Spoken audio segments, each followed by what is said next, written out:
தாய் தமிழ் உறவுகள் அனைவருக்கும் வணக்கம்.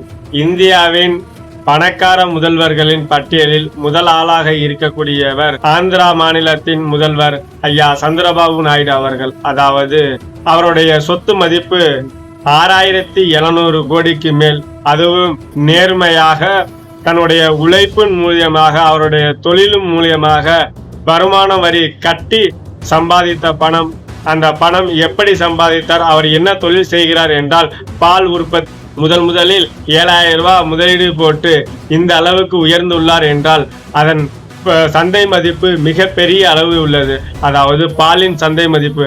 அந்த பாலின் சந்தை மதிப்பை வைத்துக்கொண்டு மிகப்பெரிய தொழிற்சாலை மூலியமாக அவர் இவ்வளவு பெரிய வருமானத்தை முறையாக சம்பாதித்துள்ளார் என்பதே மிக சிறந்த எடுத்துக்காட்டாக அமைகிறது. அதைத்தான் கடந்த 15 வருடங்களாக அண்ணன் செந்தமிழன் சீமான் அவர்கள் வலியுறுத்தியுள்ளார்கள். பாலின் சந்தை மதிப்பு மிக பெரிய அளவு பொருளாதாரத்தில் உள்ளது.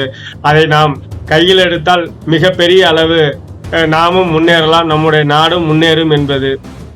இது நாட்டிற்கு மட்டும் பொருந்தாது, ஒவ்வொரு குடும்பத்திற்கும் பொருந்தும், ஒவ்வொரு தனி மனிதருக்கும் பொருந்தும், ஒவ்வொரு கிராமத்திற்கும் பொருந்தும், ஒவ்வொரு நகரம், ஒவ்வொரு பேரூராட்சிக்கும் பொருந்தும். அதாவது இன்றைய சமகாலத்தில் பால் அருந்தாமல் யாருமே இல்லை, பால் பொருட்கள் பயன்படுத்தாமல் யாருமே இல்லை. பாலின் சந்தை மதிப்பு மிகப்பெரிய அளவு. அதை மதிப்பு கூட்டு பொருளாக உற்பத்தி செய்து அதை விற்பனை செய்தால் பல லட்சக்கணக்கான ரூபாய் நாமும் சம்பாதிக்கலாம் என்பதற்கு ஒரு சிறந்த எடுத்துக்காட்டாக திகழ்கிறார் ஐயா சந்திரபாபு நாயுடு அவர்கள்.